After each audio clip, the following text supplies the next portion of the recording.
Hey, good morning. How are you doing today, Jordan? Oh, man, I'm better than I deserve. I love your voice. Oh, my God. You've got such a speaking voice. And first of all, I love that you've got that Southern accent because I'm over here in Charlotte, and Southern authenticity seems to be fading away. Man, don't it? Yes, it does. I love the journey that you have been on because you've been on some pretty large stages. And now, you're on the world's biggest stage, NBC's The Voice. That's right, man. It's pretty surreal. I've been on some big stages. I've been on some tiny stages. And I've worked in Texas prisons for 5 years, and this is still the scariest thing I've ever done. What were you doing with those Texas prisons? I was counseling people that killed people. Yeah, just one of those everyday jobs, right? Yeah, one of those that just keeps on giving. But see, you know what that tells me? That tells me that you are a listener first. You go in to listen and you help create solutions. Am I wrong? No, and I'll tell you, the intuition to listen and to be able to intuitively know people's stories, that helps me as an entertainer, too, because when you read a room and you look at faces, when you've looked in people's eyes and seen some of the trouble and the hardships they've been through, you just connect with people on a deeper level, and I think that really helps me on stage as well. I got to tell you, that's the reason why I started a job at a grocery store, because I really felt like that I lost who my listener was, and I needed to go somewhere where people are. Yep, I totally understand.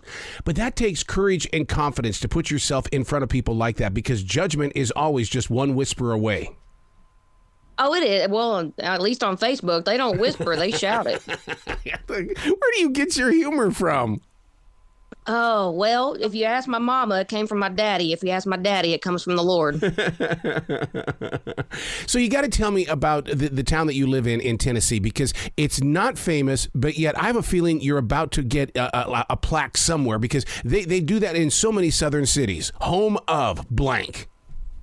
Well, I'll tell you, I live in Murfreesboro, Tennessee right now, which is just a little suburb outside of Nashville. But I hail from the great small town of Atoka, Oklahoma. Nice. And if I could get an Atoka, Oklahoma plaque, that would mean everything to me. That means you got to go there and perform then. I'm going to, and November 4th, we're putting on a big outdoor shindig in Atoka, Oklahoma. Oh, is barbecue involved? You know what? There should be. And you know what? It's going to be right next door to Reba's place. And I know that they are launching a brand new menu item in honor of Reba. So it's going to be a big night. I got to tell you my story with Reba is that this is how old I am. Reba was just getting started when I was just getting started in radio. And her name was, when I first started playing her music, it was always Reba McEntire, Reba. And somebody had to come in and slap me upside the head and say, dude, it's Reba. Hilarious. All I can pray for is that I get famous enough that people know how to say my name. Are you going to get to the point like Reba in the way that, look at what she's done with acting. She's become very respectable on the flat screen as well. I can't wait for that opportunity. What's keeping you from that opportunity now? The opportunity. Yeah. Nobody's asked me to the dance yet, man. But when they do, I'll come with my dress and my heels on. What were you like growing up? They used to give me whippings every day. Oh, God. You sit in the principal's office like me? I did. I went to ISS for being funny. I got whippings for being funny, and now it makes me a full-time living. I've always had a knack for making people laugh because I was always the littlest kid in class. We moved around a lot, so I was always the new kid, always the smallest kid in class, and I figured out that they wouldn't beat me up if I could make them laugh. Right. That's what I did. You are such the perfect character for Hee Haw. Maybe we can have a re-imaging of Hee Haw. Oh, Yeehaw revival. That's what America needs, man. I even played banjo. Oh, do you really? Oh my! I do. Oh, my God. Now you're bringing in the Barbara Mandrell kind of a comparison. Yes, sir. I do play all the instruments ever made because, again, I had no friends growing up. So I'd come home after school, go in the basement, pick up an instrument and learn it. And when I learned that one, my parents would give me a new one. I honestly believe that I'm talking with the future country music star of the year. Well, part of me thinks it's desperation. Look, I'm a single woman. I'm a divorced woman. And I figured out really early in life that I wasn't going to cure cancer or build bridges or do anything book smart. So if I was going to make a living and stay, out of jail or out of being homeless, I better get really good at something. And I just chose music. You seem to be the type of person that's like me. I can go out to the Grand Tetons in the state of Wyoming, stare at those mountains and go, there's nothing I can do to create that, but I'm going to rely on myself to create something that'll move other people. That's right. Move other people and just, to secure a future. Because, I came from a very poor family. I grew up watching my parents flip couch cushions to send me lunch money to school. Yeah. And that has stuck with me. And I'm like, I never want to go back to flipping couch cushions. Tell you what, isn't that weird how it doesn't really leave your body? Because people always tell me, why are you always pinching pennies? Because I grew up poor. Mm-hmm. That's why. Because I don't want to go back to where I came from. That is exactly right. I work harder than any woman ever born, and I save my money, and I never want to go back to where I came from. But I'm grateful for where I came from, but I don't want to go back. How many people have said that because of where you grew up and how you speak with such openness and with comedy that your personality reminds them of Dolly Parton? Believe it or not, I guess because especially now I'm on The Voice, people compare me to Reba. I get the lightning all the time. But believe it or not, when I sing, for some reason, maybe it's the thinness and the way that I kind of sing from my nose, I do get the Dolly likeness at times, and that's always very flattering. Okay, you bring up a very interesting point about singing from the nose, because my chorus teacher would be all over me if I was that nasal. What has anybody spoken to you about it? Oh yeah. They like to point that out. But what's funny is there's different parts of your instrument. You got your chest and you got your throat and your nose and your mouth. You got all these different resonators, just like a resonator guitar or a banjo. Mm-hmm. And depending on what you're trying to deliver, and maybe if I'm trying to be more comical, depending on the song, I'll place it more on the nose for a comic effect. And if I want to be bigger and more open and I'm singing a ballad, I can place it differently. But most of the time, I do have a little bit of a tongue-in-cheek delivery. And so I find that the humor comes across when I sing from my nose. So are you like me in the way that when you are delivering something, you kind of put your hand on your tummy to find out if you're breathing from your stomach or are you breathing from your lungs? I used to do that, in vocal lessons. I've done it so long now that I can intuitively feel that, right. But that's definitely a great technique. Yeah. So let's go back to what you're doing in prisons, because I'm so inspired by that in the way that you have put people first. And when I meet people that do that, that says something big about your heart. Well, I grew up in a Christian family, obviously, and so prioritizing faith and people has always been ingrained in me, by my parents. And that was the first thing. I was 19 when I started working in prisons. I was very young, and just kind of was mentored and grown up in the last, few years doing that. But it was definitely something that I feel that in ways I was too young for. But at the same time, because I did it at so young, it's cemented in me how real people's struggles are. And whenever you look in their eyes, they're not telling you 90%. People are icebergs, and to learn that so young and to carry that forward in songwriting and in performing, it's been priceless. Do you keep forgiveness tucked inside your heart? Because if I were to work with somebody in a prison, the first thing I would do is say, look, I forgive you. Okay, so let's move forward. Let's share journeys. Let's share stories. Let's work on something where we can grow forward. Mm-hmm. Yeah, I did my best at times not to ask people, why they were in there. And a lot of times that was the best way to just help people where they were, is to not ask about their past. At times they would share that. Mm-hmm. And then you had to go home at night and deal with that and go, okay, I just helped somebody who did something really heinous and now I know about that. And forgiveness sometimes would come later, and it would come after processing it and going, okay, is it even right for me to help these people? Do they deserve help? And then you ask yourself, well, do I ever deserve help? Yeah, again, that's a deep concept for a 19, 20-year-old to have to grapple with. And it definitely makes forgiveness on the lighter end of things easier. Do you see the NBC's The Voice stage as being a gift from God? I would say so, because I'm 33 years old. I'm on what you call the old end of the spectrum of an artist trying to take off. I mean, they typically like you to be, babies when you come out. And I know that this is kind of my last real shot at the world getting to know that I'm on the planet. So yeah, it's absolutely a gift, and I'm so thankful for it. Yeah, Jordan, I'll tell you what, I meet people every day inside that grocery store that tell me, man, if I could just do music, I just want my music to be heard. And I go, have you watched NBC's The Voice this season? Because every opportunity for you to be heard, they have opened the door for everybody to have that one shot. That's right. That's right. And, it's such a great thing because it's called The Voice. There's such a reality about this industry that you are judged on your looks, you're judged on your weight, and it's especially hard on women. And so to have a true shot for people to turn their backs and just say, show me your gift. Yeah. And if your gift move me, I'm going to turn around and I'm going to give you your shot. There's something really magical about the concept of the show. And I think it's the reason that I've made it as far as I've made it. And, you know, just so thankful for it. And for Reba, of course. Yeah. Jordan, it's been that way for women all along. I mean, I've been in radio for 44 years, and I remember back in my early days of radio where they said, do not ever play two female artists back to back. And I would go, why not? Yep.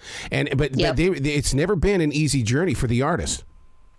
No, it hasn't. I can't count how many times I've talked with publishing companies and even record labels, you know, where it's like, oh, sorry, we just signed a woman. We can't sign another one right now. I've been told that. Yeah. And it's just, it's really difficult at times to swallow, but this is the hand I was dealt. This is the time I was born in, and stronger women have made it through harder times, and so I'm going to get my shot. The greatest thing about modern day television is the fact that we have streaming facilities, and when you go to the Peacock, there are some people that are just starting off with the season while others are already deep into the season. When they discover you, they need to know right away that you didn't start off as a singer. You grew into that position.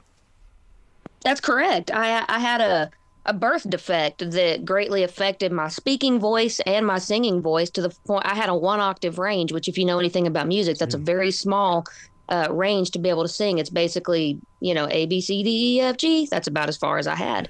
And so singing wasn't in the cards for me. So I just decided I'm going to be the best picker and the best player I can be. That's why I play so many instruments, because I didn't have a voice. And then I got diagnosed, started getting treated for this birth defect, and realized that I had a 5-octave range. And so just in the last 5 or 6 years have I really discovered my voice and figured out I could sing. So it's been a game changer. So have you been a studio musician with that much talent? Yes. I've played on a lot of records and played on a lot of people's stuff. And, you know, it's been a real blessing to get to do that. What is that like for you? And the reason why I bring that up is because my wife's ex-husband is a studio musician as well, and he's also an engineer. But he says, I just want the money. I don't want the fame. I just want the money. Well, there's a lot to be said for that. You know, I mean, the security is great. If you're a tried and true picker and you're somebody that they can rely on, and you're getting calls every day, and you get to go sit in a studio where you don't have to get your makeup done, you don't have the pressure and the tour schedule. I mean, there's studio guys that have been on the road for years, and now they're ready to kind of halfway retire and have time with their families. There's a place in music for everybody. Yeah, because that reminds me so much of the story of the group Toto, because they were all studio musicians that just happened to get together and release an album. Yep, that's right. Buddy Hyatt's a good friend of mine. You know, he sang with Toto for years, and he's got a studio here in Nashville and does session work every day, and he's happy as a lark. Yeah. So would you say that Nashville is the land of living happily ever after? No. Yeah. Yeah, I've been in the traffic, trust me. Nashville is the land of traffic, of trying hard. And I'll tell you what, Nashville lives on FOMO. So if you got the threat of something going on, they'll treat you like the princess at the ball. But, you know, if you're just a good picker with nothing going on and no social media numbers, you know, you ain't worth a second look. It's a real tough town, and it'll spit you out if you're not tough and not stubborn. But, you know, if you are tough and you are stubborn and you stick it out and make good friends, it can be what you hope it is. The city of Charlotte is trying to be identified as a music town. We've pushed so many people away from Charlotte to go to Atlanta, to go to Nashville, to go up to Detroit. And they say that it's about time that Charlotte starts laying claim to its own fresh sound. Really? Yeah. What would you say Charlotte's sound is? You know what? I don't know that answer. And because I'll tell you, when Arthur Smith was here, I would say that when we got together all the time, he said we were the original Nashville. Charlotte was. And he says, but really? We didn't want it. But I think that because of R&B, Casey and JoJo, and because of all these other artists, I think that we are a slow groove, but yet at the same time, we also have a lot of storytellers around here. I mean, Hootie and the Blowfish always played in Charlotte because they love the way that we embrace storytelling.